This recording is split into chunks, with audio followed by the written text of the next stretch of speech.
ఏంట్రా మళ్ళీ చెప్పు. రోజు వాయించి డప్పు మీదొట్టా, నువ్వు కొట్టుకునే కొరడా మీదొట్టా, గజ్జెలు కట్టే నీ కూతురు మీదొట్టా. కొంపదీసి చిట్టమ్మ చెప్పినట్టుగా మీరంతా ఏ అడుక్కునే బ్యాచా ఏంటి? ఓ నాయనో, ఏంటి ఆ విషయంలో నిజం చెప్పేసినట్టున్నాను. మాట్లాడవేంట్రా, నిజం చెప్పు. కొరడా ఏంటి, డప్పేంటి, కాళ్ళకి గజ్జలేంటి, మీ ఫ్యామిలీ స్టోరీ ఏంటో చెప్పు. కాంతమ్మ గారు, మా నాన్నన్న దానికి అపార్థం చేసుకుంటున్నారండి. అవునండి, మా ఆయన ఉద్దేశం వేరు, మీరు అర్థం చేసుకుంటుంది వేరు. అలాగా? అయితే వాటి ఉద్దేశం ఏంటో నాకు చెప్పు. చెప్పరా. చెప్తాను. రోజు వాయించుకునే కొరడా మీద ఒట్టంటే చిట్టమ్మని రోజు కొరడాతో వాయిస్తాను అని, నా పెళ్ళాం వాయించే డప్పు మీద ఒట్టు అంటే నా పెళ్ళాం వాళ్ళందరినీ డప్పులా వాయించేస్తుందని అర్థం. ఓ అలా చెప్పావా? అలాగే చెప్పాలి కదా, లేకపోతే మీరు ఇంట్లో ఉండేస్తారా ఏంటి? ఏంటి ఏమన్నావు? ఏం లేదండి, ఏం లేదు. ఇంత పెద్ద పదాలని అర్థం చేసుకునే వాళ్ళు చిన్న భాషను అర్థం చేసుకోలేరా అంటున్నాను. నా మనుషులని కూడా చూడకుండా మిమ్మల్ని కుక్కని కొట్టినట్టు కొట్టిన ఆ చిట్టమ్మని వదిలిపెట్టను. రేపు మన ఊళ్ళో జరగబోయే పొట్టేళ్ల పోటీలో ఇంతకింత పగ తీర్చుకుంటాను. మీతో పెట్టుకుంటే ఎలా ఉంటుందో చిట్టమ్మకి రుచి చూపిస్తాను. సూపర్. మీరు ఇదే మాట మీద నిలబడండి, మేం ముగ్గురు మీకు అండగా నిలబడి వాళ్ళ ముగ్గురిని చిత కొట్టేస్తాం. మీ పనికి మాలన మాకేం అక్కర్లేదులే గాని ఆ లత పేరు మీద ఉన్న 50 ఎకరాల పొలం ఎలా నొక్కేయాలో అది ఆలోచించండి. బాయా, ఆ 50 ఎకరాల సంగతి నాకొదిలే. రేపు మాత్రం ఆ పొట్టేళ్ల పోటీలో చిట్టెమని చితక్కొట్టేయాలి. ఓ కోకిలమ్మని ఫుట్బాల్ ఆడేయాలి. ఆ నీలాంబరిని తుక్కు తుక్కుగా తన్నియాల. అలాగే తందురు గాని మళ్ళీ వాళ్ల చేతుల్లో తన్నులు తినకుండా చూసుకోండి. అలా భయపెడతారేంటమ్మా? ఆ చిట్టమ్మని తక్కువ అంచనా వేయకండి. నేను లేకుండా మీరెళ్ళి ఉడత ఊపుడు ఊపాలని చూశారో చిడతలు వాయించినట్టు వాయించేస్తది. అర్థమైందమ్మా. మీ సపోర్టింగ్ లేకుండా మేమెందుకు కాలు దూవుతాం? దువ్వితే కాలు విరిచేసి చేతిలో పెడుతుంది, జాగ్రత్త.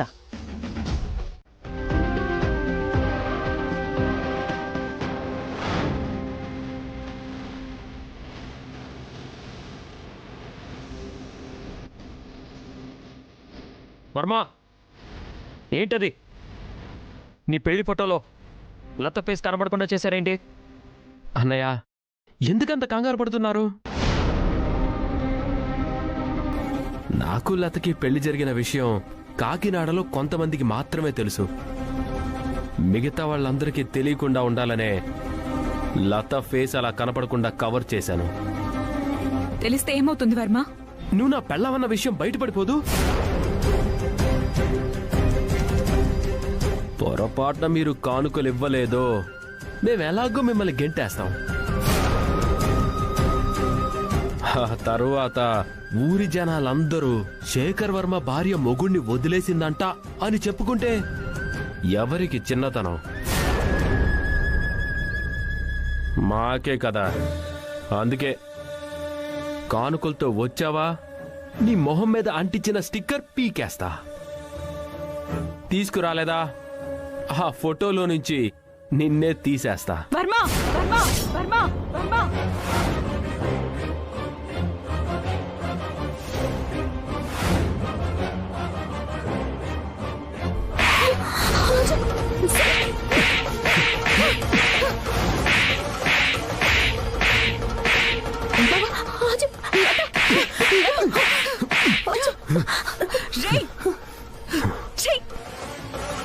అయినా నువ్వింత పగతో రగిలిపోతున్నావని తెలుసుంటే చచ్చినా నీతో 3 ముళ్ళు వేయించుకునేదాన్నే కాదు, నీతో 7 అడుగులు నడిచేదాన్నే కాదు. ఆనాడు మీ నాన్నని అవమానించి ఆ నాన్నగారు తప్పు చేశారేమోనని ఇన్నాళ్ళు అనుకున్నాను. కానీ మా నాన్నగారు ఏ మాత్రమూ తప్పు చేయలేదని ఈరోజు అనుకుంటున్నాను. లత ఎస్ నువ్వు నా మీద చూపించిన ప్రేమ అబద్ధం, నాతో మాట్లాడిన మాటల అబద్ధం, నువ్వు చేసిన భాషల అబద్ధం, నువ్వు చూపించిన ఆశలు అబద్ధం. టోటల్ గా నువ్వే పెద్ద అబద్ధం.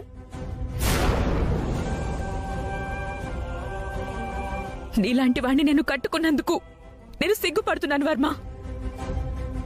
నువ్వు ఈ జన్మకే కాదు, ఎన్ని జన్మలెత్తినా మా జమీందారింటికి అల్లుడివి కాలేవు కాలేవు కాలేవు కాలేవు కాలేవు కాలేవు కాలేవు కాలేవు.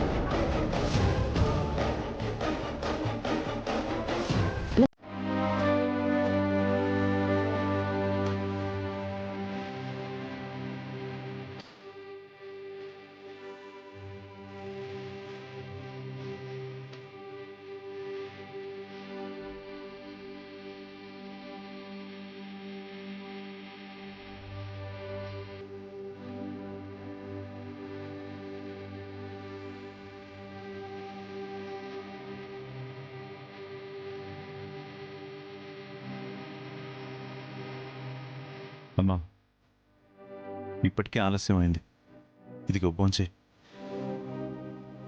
నాకేం వద్దు పోరా. ఏంటమ్మా తలుగుతున్నావా? నా తలిగే అదృష్టం ఎక్కడ చేసిందిరా? అయినా ఇప్పుడు బతికి ఎవరిని ఉద్ధరించాలంట? ఊళ్ళో ఎంతో మందికి చావు వస్తోంది, నాకు మాత్రం రావట్లేదు. ఏంటమ్మా ఆ మాటలు? నువ్వు నిండు నూరేళ్లు బతకాలమ్మా, అలాంటిది ఎలా మాట్లాడుతున్నావేంటి? ఎందుకు బతకాలరా? ఎందుకు బతకాలి? నీ అన్న కూతుళ్ళని చూడ్డానికా? లేక వాళ్ళ మొగుళ్ళతో సంతోషంగా కాపురం చేసుకునుంటే వాళ్ళకు పుట్టే పిల్లల్ని పెంచడానికా? ఎందుకు బతకాలరా? ఎందుకు బతకాలి? అర్థమైందిలేమ్మా, నీ అల్లుడిని క్షమించను అన్నందుకే కదా నీ కోపం అంతా. అవునరా, నా కల్లుడి మీదేమి అభిమానం లేదు. నా బాధంతా నా మనవరాల గురించేరా. నువ్వు గనక ఆ రఘురాముని మన్నించి ఉండుంటే నా మనవరాలు, అదే నీ అన్న బిడ్డ సంతోషంగా కాపురానికి వెళ్ళుండేది. అమ్మా, ఆ దుర్మార్గుడిని క్షమించడం అంటే మా అన్నయ్యకి జరిగిన అవమానాన్ని, మా నాన్నకి జరిగిన అన్యాయాన్ని నేను మర్చిపోవడమేనమ్మా. అది ఈ జన్మకే కాదు, ఇంకో 100 జన్మలకు కూడా జరగదు. అలా అని రఘురామ్ మీదున్న కోపాన్ని నీ అన్న కూతురు మీద చూపిస్తావా? నీ కోపం నీ అన్న కూతురు భవిష్యత్తుని సర్వనాశనం చేస్తుందిరా వీరనారాయణ. అమ్మా, నా కంఠంలో ప్రాణం ఉండగా లతకి ఎలాంటి అన్యాయం జరగనివ్వనమ్మా. జరగనివ్వను జరగనివ్వను అంటున్నావు, జరగకుండా ఆపగలుగుతున్నావా? నీకు నిజంగా నీ అన్న కూతురి మీద ప్రేమ ఉంటే అది ఆ రోజున కాంతమ్మ ఇంట్లో పడి ఎందుకు ఏడుస్తుందిరా? సంతోషంగా అత్తగారింట్లో కాపురం చేసుకుని ఉండేది కదరా. నిజమేనమ్మా, కానీ ఆ దుర్మార్గుడింటికి కోడలవమ్మని నేను చెప్పానా? నన్నడిగి ఆ వర్మగాడితో తాళి కట్టించుకుందా? తనకి నచ్చిన వాణ్ణి తను చేసుకుని చివరికి నా మీద నిందలేస్తే ఎలామ్మా? ఏదేమైనా నువ్వు చేసింది తప్పేరా వీరనారాయణ, ముమ్మాటికి తప్పే.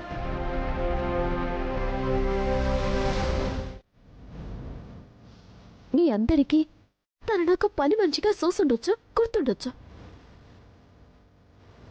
కానీ ఇప్పుడు ఆవిడ మా అత్త, ఈ ఇంటికి యజమాని. ఆవిడ్ని అవమానిస్తే మమ్మల్ని అవమానించినట్టు.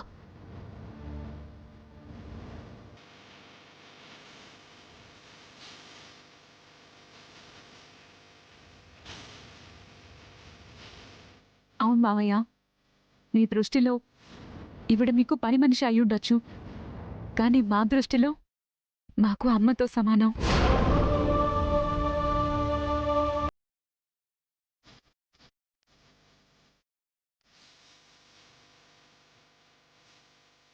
జయలత, అవును మామయ్య, పసి వయసు నుంచి నాకు అమ్మెవరో నాన్నెవరో తెలీదు.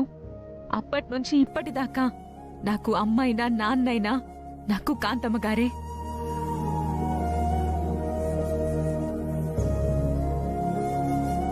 ఈవిడ స్వార్థంతోనూ కోపంతోనూ నన్ను తిట్టుండొచ్చు, కొట్టుండొచ్చు. అంత మాత్రం చేత మా కళ్ళ ముందే ఆవిడ్ని అవమానిస్తూ ఉంటే మేము చూస్తూ ఊరుకోలేము.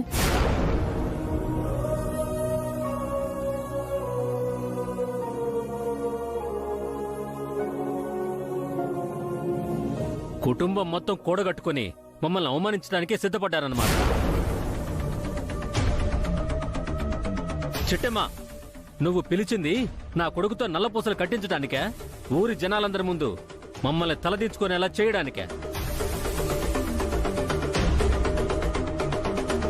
మా అత్త మీ ముందు కూసోవటమే మీకు తల వంపులైతే, ఇదే మా అత్త మీ ముందు చేతులు కట్టుకుని కూసుంటే మాకు చాలా అవమానంగా ఉంటుంది మావయ్య. ఏ రోజైతే మా లత మీ ఇంటి కోడలయ్యిందో ఆ క్షణమే మా అత్తగారు కూడా మీకు బంధువయ్యారు.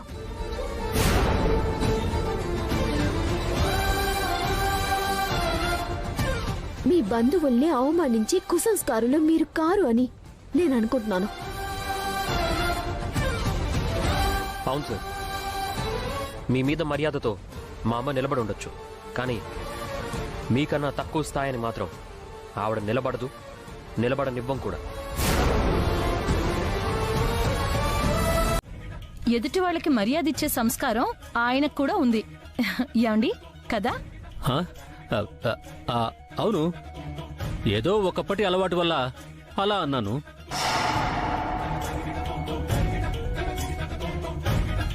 ఇప్పుడు తనకి కూర్చొనే అన్ని అర్హతలు ఉన్నాయి. సంతోషంగా కూర్చోవచ్చు. రే కూర్చోరా, నువ్వు కూర్చో.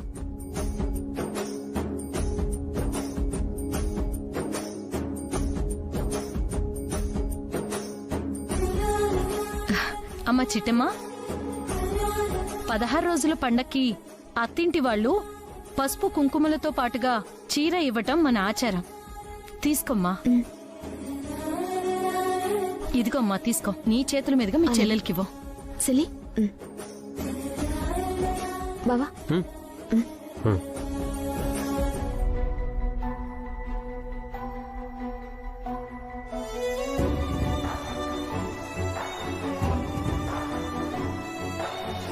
అత ఇలా 16 రోజుల పండక్కి మా ఇంటి అల్లుడికి కొత్త బట్టలు ఇయ్యటం మా ఇంటి సంప్రదాయం.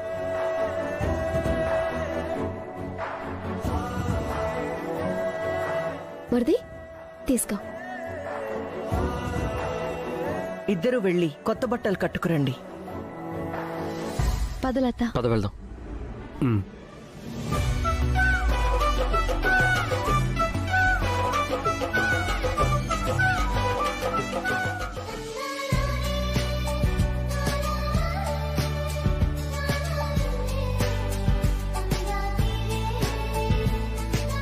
ఏట తల సుతున్నావా?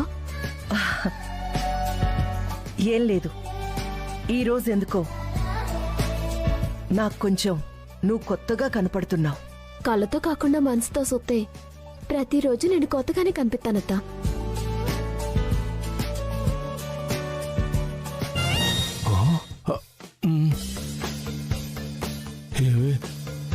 కాంతమ్మ గారిలో మార్పు మొదలైనట్టుంది. ఆ మార్పు శాశ్వతం అయిందంటే ఈ ఇంటి నుంచి మనం పారిపోవాల్సి వస్తుంది. మరి ఇప్పుడు ఏం చేద్దాం?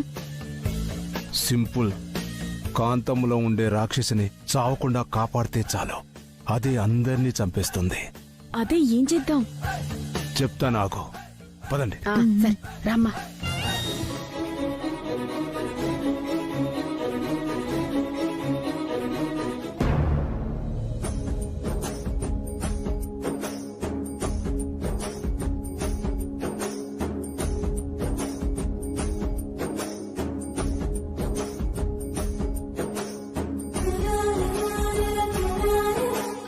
మావయ్య ఇదిగోండి, మీ చేతికి కంకణం కట్టుకోండి.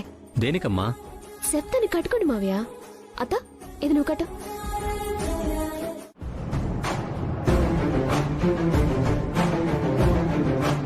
ఈ కంకణం కట్టుకో. దేనికన్నయ్యా? ఇది చాలా పవర్ఫుల్ కంకణం తమ్ముడు. ఇది గనక నీ చేతికి కట్టుకుంటే అష్టైశ్వర్యాలు భోగభాగ్యాలు రావడమే కాకుండా నువ్వు కోరుకున్న కోరికలన్నీ నెరవేరిపోతాయంట. నిజమా అన్నయ్య? అయితే కట్టన్నయ్యా.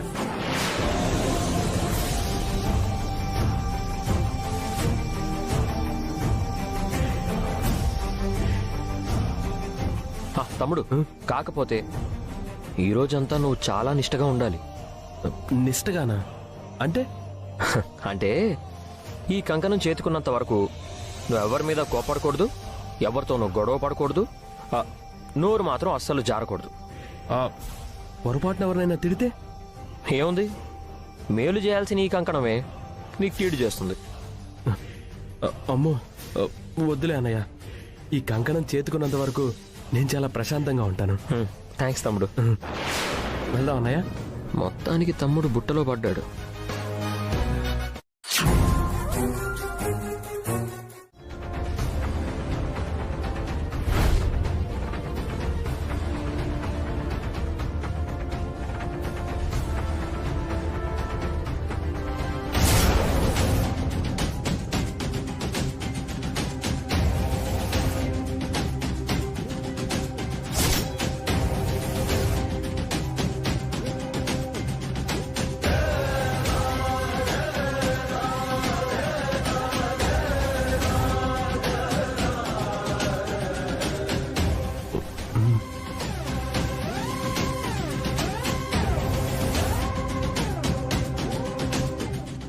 ఏంటిది మావయ్య, ఎందుకు లతనట కోపంగా సోతున్నారు?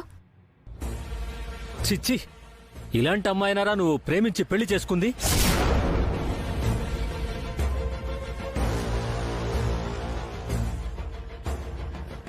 అత్తమామలంటే గౌరవం లేదు, మొగుడంటే మర్యాద లేదు, అసలు సంస్కారమే లేదు. ఇలాంటి అమ్మాయి నా కోడలైనందుకు తల బాదుకొని చావాలనిపిస్తుంది. మావయ్య, ఇప్పుడు లత ఏడ్చేసిందని అంతలేసి మాట్లాడుతున్నారు. ఇంకా ఏం చేయాలి వదినా? ఒకసారి ఆ చీరను చూడు.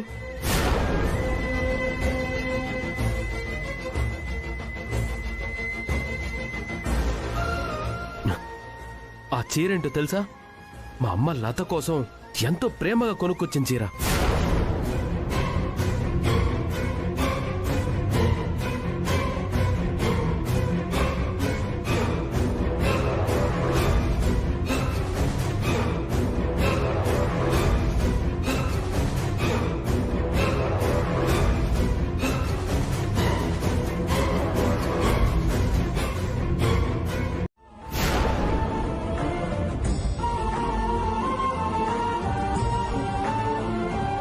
నిజానికి అత్త ఇచ్చిన చీర కట్టుకున్నాను.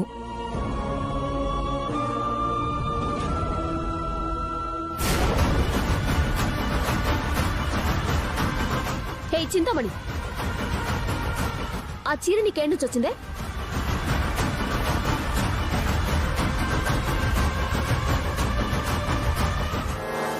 ఇది మరీ బాగుందమ్మా. ఉరుమురిమి మంగళం మీద పడ్డట్టు ఇల్లు తుడవడానికి పాత చీరివ్వమన్నాను. మీ చెల్లెలు గారే ఇచ్చారు, తెచ్చి తుడుస్తున్నాను. ఇది కూడా తప్పేనా?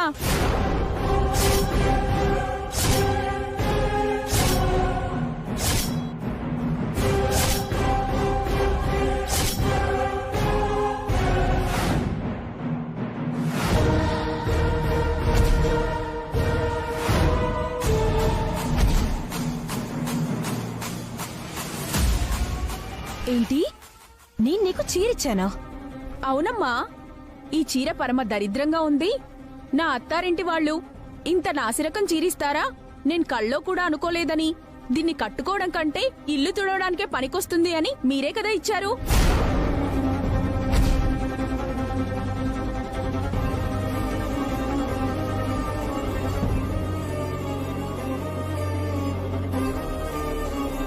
విన్నావు కదా వదినా? కంకణం కట్టుకున్నాను కాబట్టి కోపాన్ని కంట్రోల్ చేసుకుంటున్నాను, లేదంటే పరిస్థితి వేరేలా ఉండేది. జై చండీ మాత, ఆవేశాన్ని కంట్రోల్ చేసుకునేలా చూడు తల్లి. చిటిమా, నీ చెల్లెలు మమ్మల్ని ఇంతగా అవమానిస్తుందని కల్లో కూడా అనుకోలేదు.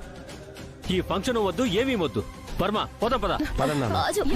మావయ్య, ఒక్క నిమిషం మావయ్య, ఎక్కడ ఏదో పొరపాటు జరిగింది. ఒక్క నిమిషం ఉండండి. అవునమ్మా, మా వాడు ఈ అమ్మాయిని ప్రేమించడమే పెద్ద పొరపాటు. అది ఇప్పుడే అర్థమవుతోంది. హే మనసా, చూస్తూ నిలబడతావేంటి? పదండి పోదాం. ఆగండి. ఏమండి, ఒక్క నిమిషం ఆగండి. నా మేనకోడలు తెలిసి ఏ పొరపాటు చెయ్యదండి. నోరు జై చండి మాత. దయచేసి నాకు కోపం తెప్పించకమ్మా. హే, వెళ్ళం పదవే. రఘురామయ్య గారు, ఒక్క నిమిషం. విషయం ఏంటో నేను కనుక్కుంటాను. దయచేసి మీరు ఆవేశపడకండి. ఆ? ఏమి చింతామణి, నువ్వు చెప్తుంది నిజమా? మీ మీదొట్టమ్మా. ఏ రఘురాం బాబు గారిని, వర్మని మొదటిసారి ఇంత శాంతంగా చూస్తున్నాను మానసాదేవి గారు. అవును కాంతమ్మా, అంతా కంకణం దయ్య. చూడబోతే కావాలనే కంకణం కట్టినట్టున్నారు. అవునండి. కాంతమత, కాంతమత, నేను చెప్తే నమ్మలేదు కదా? నిజమేంటో నీ కాళ్ళతో నువ్వే చూడు. నిజమేంటి? అదేనమ్మా, ఆ చింతామణి పోతురాజు మనం ఇన్నాళ్ళు అనుకున్నట్టు కోటీశ్వర్లు కాదు, రోడ్డు మీద డప్పులు వాయించుకుంటూ ముష్టెత్తుకునే వాళ్ళు అని చెప్పాం కదా. మీరు చెప్పారు కానీ వాళ్ళు అలాంటి వాళ్ళు కాదు కదా. అలాంటి వాళ్ళు అవునో కాదో నీ కళ్ళతో నువ్వే చూద్దు గాని. రాత ఏంటి చిట్టమ్మా, వాళ్ళు రోడ్ల మీద డప్పులు కొట్టుకుంటూ అడుక్కుంటారా? అవునత్త, వాళ్ళు ముష్టి బ్యాచ్ అని చెప్పినా మా కాంతమత్త నమ్మట్లేదు. ఓ పాలి ఆవిడ కళ్ళతోనే చూపించామనుకో, నిజాలేటో ఆవిడకే తెలుస్తాయి కదా. సరే, నువ్వు చెప్పిందే నిజమైతే డప్పులు నువ్వు వాయించు, హంటర్తో నేను వాయిస్తా. పదండి. పదమ్మా.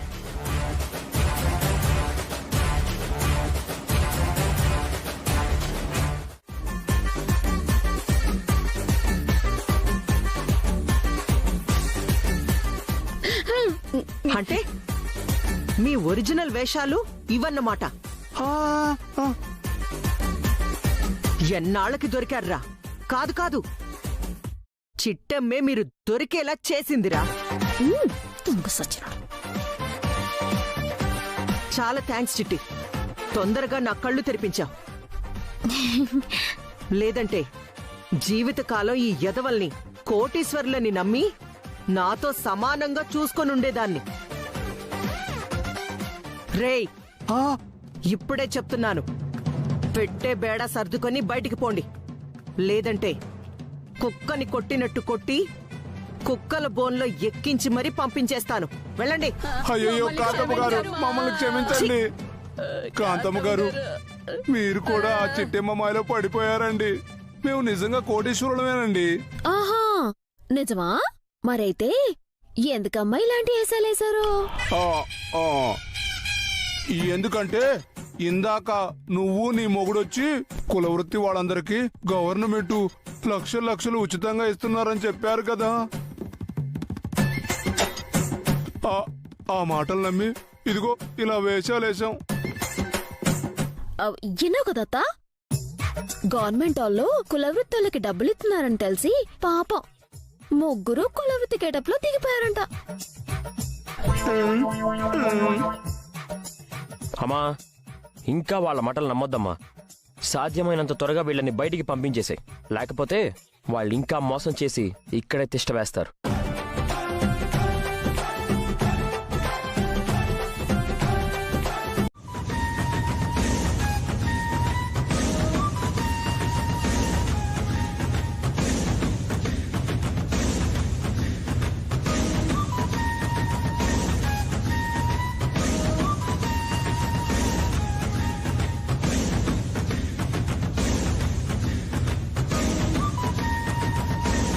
అల్లుడు గారు, మీరు ఆగండి మావయ్య.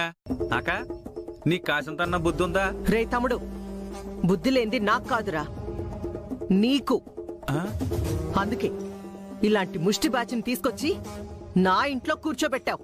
అక్క, ఈ సిట్టమ్మ సంగతి నీకు తెలుసుకోడా? దాని మాట నమ్ముతావేంటక్క? మా మామయ్య అత్తయ్య ఈ ఆశాలు ఎందుకు వేశారో తెలుసా? ఎందుకేశారా? నేను చెప్తేనే వేశారు.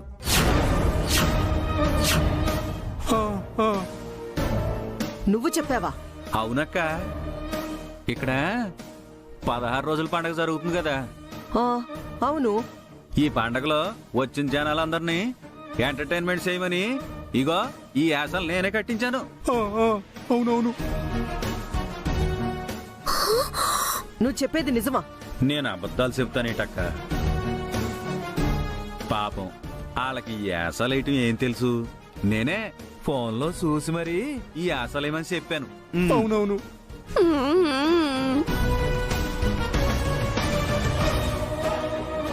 అబ్బబ్బబ్బబ్బబ్బబ్బా, ఏం కవరింగ్ చేసావుకుండానియా? మావయ్య, దేశంలో ఎన్నో వేషాలుండగా నువ్వు ఈ వేషమే ఎందుకు ఏమన్నావు? మా కర్మగాలి ఏమన్నారు బాబు?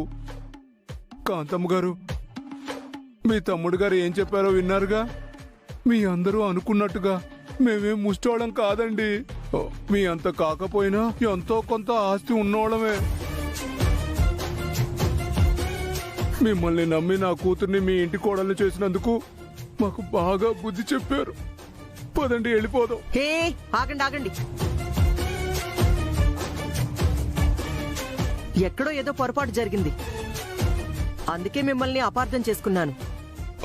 చిట్టి, నువ్వు అనవసరంగా తొందరపడ్డావు. చూడు, నా తమ్ముడు చెప్తేనే వీళ్ళు ఆ వేషాలేశారంట. నువ్వేమో వాళ్ళు రోడ్డు మీద అడుక్కు తినే బ్యాచ్ అని చెప్పావు. నీ మాటలు నమ్మి వాళ్ళని వెళ్లగొట్టుంటే తర్వాత నేను బాధపడాల్సొచ్చేది. చూడు, ఇలాంటి పనులు ఇంకోసారి చేయకు. అది కదా చిట్టి, మనం ఇప్పుడు ఎంత మాట్లాడినా సరే ఉపయోగం ఉండదు. మా అమ్మ మా మామయ్య మాట వింటుంది. అవును బావా, నాది అదే బాధ. పీరాజు, మా చిట్టె మీద పొరపాటు పడి మిమ్మల్ని అపార్థం చేసుకుంది. తప్పిద్దా అండి? ఎంతైనా చిట్టమ్మ కూడా మన బంధువేగా. ఈసారికి క్షమించేస్తాంలేండి. ఇంకోసారి గాని పొరపాటు జరిగితే మాత్రం మేమైనా ఇంట్లో నుంచి వెళ్ళిపోతాం, లేదా చిట్టమ్మైనా ఇంట్లో నుంచి వెళ్ళిపోవాలి. మీరు చెప్తున్నారు కాబట్టి ఆగుతున్నానమ్మా. లేదంటే నా మొగ్గుడిని తీసుకొని మీ అందరికి కనిపించకుండా దూరంగా వెళ్ళిపోయేదాన్ని. సరే, అవతల ఫంక్షన్ మొదలవబోతుంది. ముందు ఆ వేషాలు మార్చుకొని రండి. అలాగే కాంతమ్మ గారు. పదండి చిట్టమ్మ.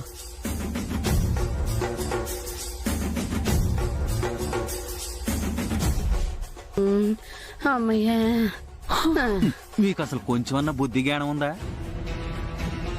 ఆ సిట్టమ్మ ట్యాపింగ్ చేస్తుందని తెలుసు కదా. సమయానికి నేను వచ్చి ఉండకపోతే మీరు ఈ ఇంటికి శాశ్వతంగా దూరం అయిపోయి ఉండేవాళ్ళు. సారీ అల్లుడు గారు, 25 లక్షలు అనేసరికి కొంచెం కక్కుర్తి పడ్డాం.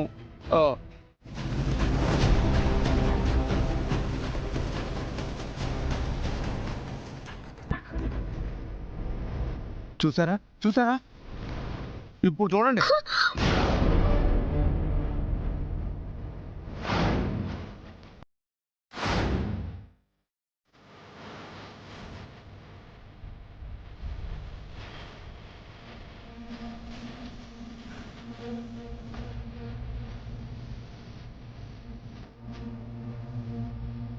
చూసావా చిట్టమ్మ, వాళ్ళని మనం ఇరికిద్దాం అనుకుంటే వాళ్లే ఎంతో తెలివిగా నిన్నిరికించారు. అవును బావా, కాంతమత్తలో కాస్త మార్పు వచ్చిందని సంతోషపడే లోపే ఆవిడ మనసు ఇరిసేశారు. పనికి మాలేదవ్లు. చూడండి, మీ కళ్ళతో మీరే చూశారుగా. మేము చెప్పేది అబద్ధమా?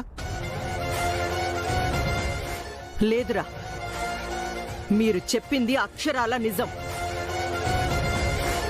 చిట్టి, ఇందాక రఘురామయ్య గారు మా ముందు కూర్చోవద్దు అని నన్ను అవమానిస్తుంటే, నా భుజం మీద చెయ్యి వేసి నన్ను కూర్చోపెడుతుంటే, నా కోడలు కదా, నా ఆత్మాభిమానం కాపాడుతుందిలే అనుకున్నాను. ఇలా డబ్బులు నొక్కేయడానిక? నువ్వు దొంగతనం చేసినా నేను అనుమానించకుండా ఉండడానికి ఇందాక అలా చేశావన్నమాట. నువ్వు నన్ను అపార్థం చేసుకున్నావు. చాలు. పెళ్ళైన ఇన్ని సంవత్సరాలకి నీ మీద చిన్న మంచి అభిప్రాయం వచ్చింది. కాని ఈ ఒక్క సంఘటనతో నువ్వేంటో నీ బుద్ధేంటో పూర్తిగా బయటపడింది. జరగబోయే పోటీల్లో ఎలా పాల్గొంటావో చూస్తా, ఎలా గెలుస్తావో చూస్తాను. అత్త, నేను చెప్పేది ఒకసారి నో, ఇంకేం చెప్పొద్దు. చెప్పినా నమ్మడానికి నేను సిద్ధంగా లేను. నా కోడలివి కాబట్టి నీ మీద కేసు పెట్టకుండా ఉన్నాను. లేదంటే ఈ పాటికే నిన్ను జైలుకి పంపించుండేదాన్ని.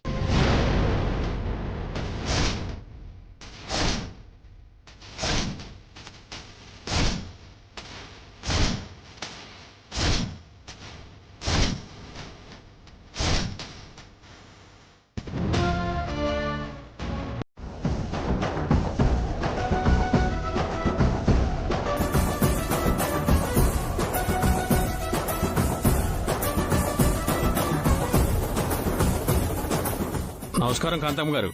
నమస్కారం రామరాజు. ఏర్పాట్లు ఎంతవరకు వచ్చాయి? పూర్తయ్యాయండి. ఎమ్మెల్యే గారు రావడమే ఆలస్యం. ఇంకా సేపట్లో ఎమ్మెల్యే గారు వస్తారు. పోటీలు మొదలు పెడదాం. అలాగే అండి. ఒకసారి పొట్టేళ్లను చూస్తారా? తప్పకుండా. 10 లక్షల రూపాయల పందెం కట్టబోయే పొట్టేళ్లని ఖచ్చితంగా చూడాల్సిందే కదా. మేం కూడా చూద్దాం. ఎందుకంటే మేం కూడా పోటీల్లో పాల్గొంటున్నాం కదా. చా నిజమా? హ, అంత డబ్బు తమరి దగ్గర ఎక్కడుందో? ఏ మార్కెట్ తక్కువ? మా వేర్నారాయణ బాబాయ్ 50 ఎకరాల పొలం ఇచ్చాడు. అందులో 10 ఎకరాలు అమ్మితే నిన్ను నిలబెట్టి కొనేయచ్చు. అబచ్చా, సరే పోటీలదే ఉంది. ఏ ముష్టిదైనా పాల్గొనొచ్చు. ఓహో, అందుకేనా తమరు పాల్గొంటున్నారు? చిటి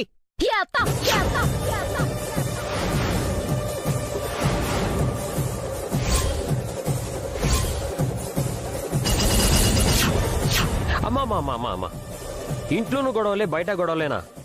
దయచేసి కాస్త ప్రశాంతంగా ఉండండమ్మా. ఆ ముక్కేదో నీ పెళ్ళానికి చెప్పరా. అయినా నువ్వే మగాడివయ్యా, పెళ్ళాన్ని కంట్రోల్లో పెట్టలేకపోతున్నావు. నీ అంత ఎదవైతే కాదులే. ఆయన పెళ్ళాన్ని ఎలా కంట్రోల్ పెట్టుకోవాలో ఆయనకి బాగా తెలుసు. మోసుకొని నువ్వు పని చూసుకో. మా నాన్నని పట్టుకొని ఎదవా అంటావా? మీ నాన్న కాబట్టి ఎదవతో ఆపేశాను. అదే ఇంకో ఎదవుండుంటే సాట భారతం చదువుండేదాన్ని. సెవలంటే రక్తం వచ్చుండేది. రే, నీ పెళ్ళాన్ని కాస్త కంట్రోల్లో పెట్టరా. పర్లేదులేమ్మా. ఒకప్పుడంటే మన దగ్గర కోట్ల రూపాయల ఆస్తులుండేవి. పోటీలో పాల్గొన్న లక్షల రూపాయలు పెట్టి పందాలు కట్టేవాళ్ళం. కానీ ఇప్పుడు కట్టుబట్టలతో నడి వీధిలో నిలబడ్డాం. పోటీలకొచ్చిన చప్పట్లు కొట్టడం తప్ప చేసేదేముందని మనకి వీళ్ళు చెప్పుండర్లే. అంతే కదమ్మా? భలే కరెక్ట్ గా గెస్ చేశారు సార్. పైసాకి కొరగాని వాడు పోటీలకొచ్చి ఏం చేస్తాడులే అని పిలిచుండరు.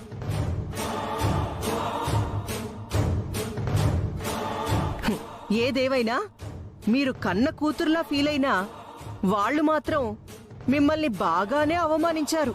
కాంతమత, మా బాబాయిని అవమానించడం అంటే మమ్మల్ని మేము అవమానించుకున్నట్టే. దయచేసి ఇలా మధ్యలో పుల్లెట్టడానికి ప్రయత్నించకు. అయ్యయ్యో రామా, నేనేమన్నానని? బా అమ్మా, ఎమ్మెల్యే గారు వచ్చే టైం అయింది. తర్వాత జరగాల్సిన కార్యక్రమం చూద్దాం. బాబా బాబా, ఇంకా సేపట్లో రఘురాం మామయ్య వాళ్ళు వచ్చేస్తారు. పైగా వీరనారాయణ బాబాయ్ ఈ పోటీలకు రాకూడదని వాడు కూడా తీసుకున్నాడు. ఇప్పుడొచ్చి వీరనారాయణ బాబాయ్ని చూసాడనుకో, భూకంపం వచ్చేస్తుంది బాబా. నాకు అదే భయంగా ఉంది చిట్టి.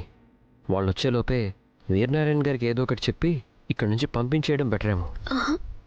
బాబా వద్దు బాబా, బాబాయ్ని వెళ్ళమని చెప్తే ఆయన దగ్గర డబ్బు లేదని మనం వెనక్కి పంపించామనుకుంటారు బాబా. మరి ఇప్పుడు ఏం చేద్దాం చిట్టమ్మా? పదండి పదండి వెళ్దాం, పదండి.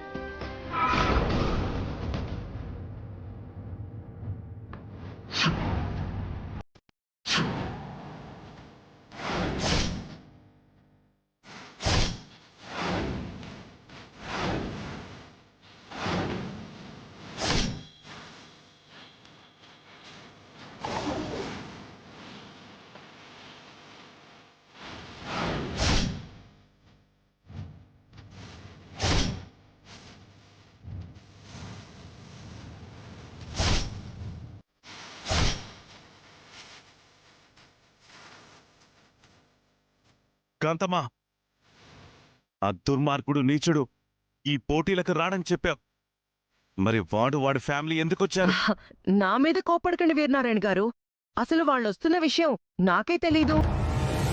ఏం చిట్టి, మీరు కానీ ఆయన్ని పిలిచారా ఏంటి? అవునత్త, మేమే పిలిచాం. అది అసలు విషయం.